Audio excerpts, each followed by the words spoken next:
Hello everyone, my name is LERIN George, and welcome to Dealing with the Negatives. This is a relatively short podcast that covers the negatives of things in our daily lives. The topic of this podcast is fast food and how it's something negative for us. Growing up, fast food has always been something easily accessible and commonly consumed. I remember the nostalgic car rides with my parents as I ate a Happy Meal. There's no denying that fast food is something that's been present in our society for a long time now. But that led me to think, what are we truly putting in our bodies?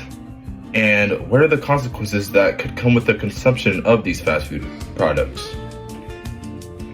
Despite the constant promotion of fast food in our society, fast food is negative for us.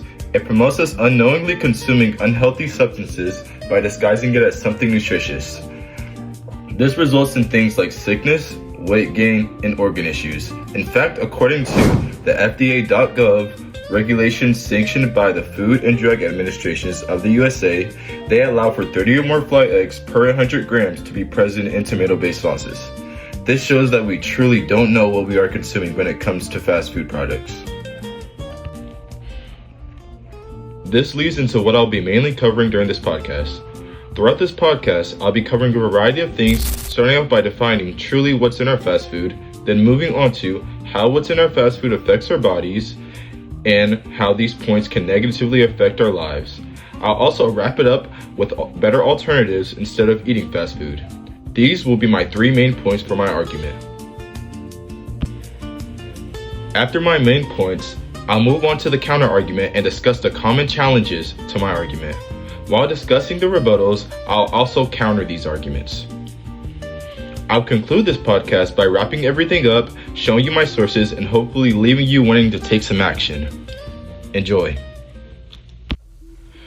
So to start us off, what do we put in our bodies? Besides the typical bread, meat, pickles, and cheese, the typical fast food burger contains a lot more than what we would think at first glance, or even at first bite. Despite these ingredients being overall harmful to our bodies, fast food takes an extra step by adding a dangerous amount of these toxins into our recipes. In fact, according to eatingmeals.com, a single fast food burger generally carries more than the daily recommended amount of sodium. Too much sodium results in things like a higher blood pressure, bloating, and thirst. That's only one of the harmful ingredients found in our fast food. Trans fats are another dangerous ingredient that's guaranteed to be found within your fast food meal. According to clevelandhealth.org, trans fats are found all throughout processed foods, fried foods, and even baked goods. Trans fats can be extremely dangerous to our health, resulting in high cholesterol. High sugar levels are also commonly found in our fast food products. This will spike a person's glucose levels over time, which can result in diabetes. And with all the processed ingredients, fast food continues to seem more and more dangerous. Last but not least, trans fats are also another dangerous ingredient that's guaranteed to be found within your Happy Meal. Trans fats can be extremely dangerous to our health, resulting in high cholesterol. High cholesterol further provides risk to our hearts. In addition to this, people who consume too much trans fats are at risk of developing diabetes or even cancer. Despite fast food being advertised as something quick and filling to eat, it's instead filling your body with harmful toxins over time, which can result in various serious health risks. This wraps right into my second main supporting point: how does fast food affect our bodies? Now that some of the many harmful ingredients have been established, let's go deeper and get familiar with how fast food affects our bodies. We know the basics, like how it can provide risks to our hearts, but according to clevelandhealth.org, fast food is one of the leading causes for obesity. Fast food doesn't just affect our bodies inside, it shows on the outside as well. The heavy amounts of sodium also causes bloating. People may begin to see fat in places it wasn't in before. Paired with the high amounts of sugar, collagen levels lower, and your skin will begin to break out. While bloating and breakouts are something that's usually temporary, the continuous consumption of fast food will cause various effects to be permanent. As your blood sugar spikes, your body will begin to feel fatigued and you'll soon end up in a hard to break cycle. This may seem like the worst it can get, but as I move on to my third and final main supporting point, you'll begin to understand how fast food affects the daily lives of us and the people around us. Now that the dangers of the ingredients in fast food have been established, let's move on to how these dangers can affect our daily lives. With the various illnesses associated with fast food, this means that the only choices for someone is to either seek medical help or deal with these symptoms in their daily lives. For what seemed to be a cheap meal at first glance, fast food actually costs you way more than a few dollars. According to Healthline.com, weight loss procedures cost on an average of $15,000 to $25,000. At that point, you and your family could end up in debt, having to pay such a hefty price just as a result of fast food. You and your family would essentially be paying for your life at this point. According to CDC.gov, around 40.3% of the population is obese.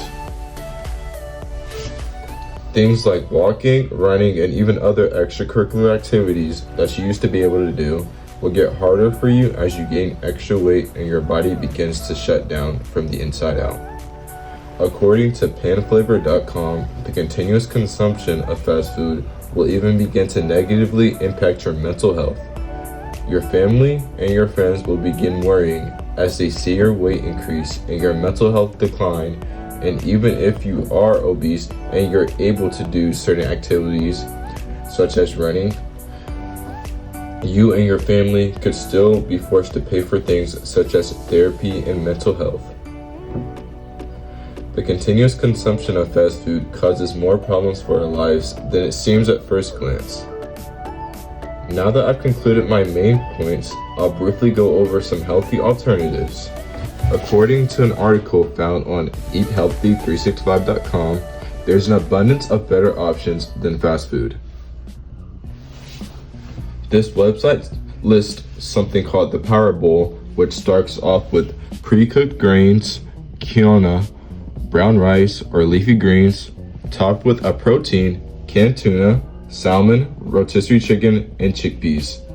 Some veggies, cherry tomatoes, cucumbers, bell peppers, and a healthy fat, avocado, nuts, seeds, and drizzle. Upgraded avocado toast is also another thing listed on the website. Use whole grain bread, mash the avocado on top, sprinkle with an everything bagel seasoning, and add a sliced hard-boiled egg or some smoked salmon for a serious protein boost. These provide more, if not the same, as fast food for you and your body. It may not be advertised to be as appealing as fast food, however, it will be more beneficial for you in the long run. Everything that I've said so far is already somewhat known in our society, yet fast food drive-thrus are continuously filled and fast food is still promoted excessively. This is because there's a common counter-argument when it comes to the negatives of fast food. According to MeatChefTools.com, convenience and affordability play a huge role. Fast food is purposely advertised as something filling and cheap in our society, while the negatives stay hidden away from us. The food and fast food commercials are overcompensated for and straight up dishonest sometimes. This isn't valid because the underlying dangers that come with it. Over the time, the convenience and price will start to feel more expensive as the previous listed things affect your body. In conclusion, fast food isn't worth what you get from it in the long run. During this podcast, as you learned about the different harmful ingredients found in these fast food products and how these can affect your bodies and even the lives of the people around you, I hope it'll have you thinking twice before you buy your next burger. Remember that avoiding fast food isn't just affecting ourselves, it can help society as a whole. Right now, fast food is the way it is because people are still consuming it and not addressing the dangers. Let's fight and change this. As this video comes to an end, here are my list of sources. Please take the time to check out these many sources if you please. I hope you enjoyed the video, and I hope you maybe learned something new and I might have changed your stance on the argument or even just educated you more. Have a nice one.